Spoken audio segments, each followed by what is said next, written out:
Hello guys, ഞാൻ നിങ്ങൾക്ക് ഇന്നിവിടെ പറഞ്ഞു തരാൻ പോകുന്നത് സാധാരണക്കാർക്ക് ചെയ്യാൻ പറ്റുന്ന കുറച്ച് കാര്യങ്ങളാണ്. അതായത് ആക്സിഡൻറ്റ് കണ്ടാൽ, നേരിൽ കണ്ടാൽ സാധാരണക്കാർക്ക് ചെയ്യാൻ പറ്റുന്ന കുറച്ച് കാര്യങ്ങൾ, മെഡിക്കൽ ഫീൽഡിൽ ഇല്ലാത്ത ആൾക്കാർക്ക് ചെയ്യാൻ പറ്റുന്ന കുറച്ച് കാര്യങ്ങളാണ് ഞാൻ പറഞ്ഞു തരാൻ പോകുന്നത്.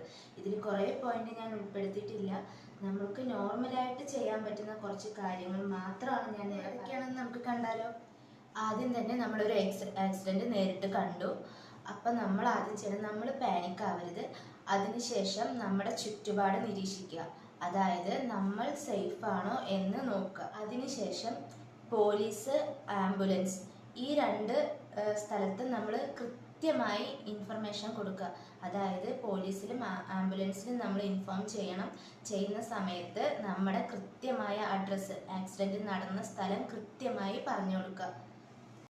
അടുത്തത്, പേഷ്യൻ്റ് ഏത് സാഹചര്യത്തിലാണോ ആക്സിഡൻറ്റ് നടന്നിരിക്കുന്നത് ആ സാഹചര്യത്തിൽ നിന്ന് പേഷ്യൻറ്റിനെ മാറ്റുക. പേഷ്യൻറ്റിനെ അപകട സ്ഥലത്ത് നിന്ന് മാറ്റിയതിന് ശേഷം പേഷ്യൻ്റ് ശ്വാസം എടുക്കുന്നുണ്ടോ നോക്കുക. അതിനുശേഷം ശ്വാസം എടുക്കുന്നില്ലെങ്കിൽ പേഷ്യൻ്റ് പൾസ് റേറ്റ് കിട്ടുന്നുണ്ടോ നോക്കുക. പേഷ്യൻ്റ് പൾസ് റേറ്റ് കിട്ടുന്നുണ്ട്, ശ്വാസം എടുക്കുന്നില്ല എങ്കിൽ പേഷ്യൻ്റ് തല ചെറുതായി ചരിച്ച് വെച്ച് നാവ് പുറത്തേക്കിടുക. ആവശ്യമെങ്കിൽ മൗത്ത് വഴി നമ്മൾ ശ്വാസം കൊടുക്കണം. അതായത് മൗത്ത് വഴി ശ്വാസം കൊടുക്കുമ്പോൾ നമ്മുടെ നെഞ്ചിൻ്റെ ഭാഗം പൊങ്ങുന്നുണ്ടോ നോക്കണം, വയറിൻ്റെ ഭാഗം പൊങ്ങുന്നുണ്ടോ എന്ന് നോക്കണം. മൗത്ത് വഴി ശ്വാസം കൊടുക്കുമ്പോൾ എന്തിനാണ് നെഞ്ചിൻ്റെ ഭാഗവും വയറിൻ്റെ ഭാഗവും പൊങ്ങുന്നുണ്ടോ നോക്കുന്നത്? പേഷ്യൻ്റ് ഉള്ളിലോട്ട് ശ്വാസം എടുക്കുന്നുണ്ടോ എന്നറിയാനാണ് നമ്മൾ ഇങ്ങനെ ചെക്ക് ചെയ്യുന്നത്. മുറിവിൽ ബ്ലീഡിങ് ആയിക്കൊണ്ടിരിക്കുന്ന ഭാഗങ്ങളെല്ലാം കെട്ടിവെക്കാൻ ശ്രദ്ധിക്കണം. എവിടെയെങ്കിലുമൊക്കെ മുറിവുണ്ടെങ്കിൽ ആ ഭാഗം ബ്ലീഡിങ് ആവുന്നുണ്ടെങ്കിൽ ആ മുറിവെല്ലാം നമ്മൾ കെട്ടിവെക്കാൻ ശ്രദ്ധിക്കണം.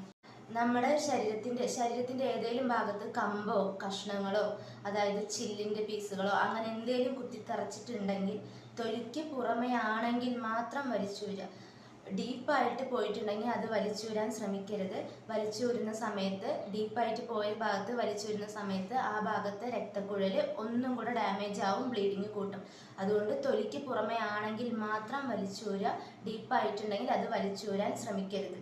ആക്സിഡൻറ്റ് പറ്റിയതിന് ശേഷം വായു വഴി, അതായത് ഓറലായിട്ട് ഒന്നും കൊടുക്കാതിരിക്കാൻ ശ്രദ്ധിക്കണം. വെള്ളമോ ഭക്ഷണമോ ഒന്നും കൊടുക്കാതിരിക്കാൻ ശ്രദ്ധിക്കണം. അതിനുശേഷം പേഷ്യൻറ്റിനെ എത്രയും പെട്ടെന്ന് ആംബുലൻസിൽ കയറ്റി ഹോസ്പിറ്റലിൽ എത്തിക്കുക. ആംബുലൻസിൽ കയറ്റുന്ന സമയത്ത് പേഷ്യൻറ്റിനെ മാക്സിമം ഫ്ലാറ്റായിട്ട് തന്നെ, അതായത് തിരിക്കാതെ മറിക്കാതെ തന്നെ ഫ്ലാറ്റായിട്ട് തന്നെ, ഒന്നോ അതിൽ പേരോ കൂടെ ഹെൽപ്പ് ചെയ്ത് ഫ്ലാറ്റായിട്ട് തന്നെ പേഷ്യൻറ്റിനെ വണ്ടിയിൽ കയറ്റാൻ ശ്രദ്ധിക്കണം. ഇത്രയേ ഉള്ളൂ. ഇതിൽ കുറേ കാര്യങ്ങൾ ഞാൻ ഉൾപ്പെടുത്തിയിട്ടില്ല. നമ്മളെപ്പോലെ സാധാരണക്കാർക്ക് ചെയ്യാൻ പറ്റുന്ന, പെട്ടെന്ന് ചെയ്യാൻ പറ്റുന്ന കുറച്ച് കാര്യങ്ങൾ മാത്രമേ ഞാൻ ഇതിൽ പറഞ്ഞിട്ടുള്ളൂ. Thank you.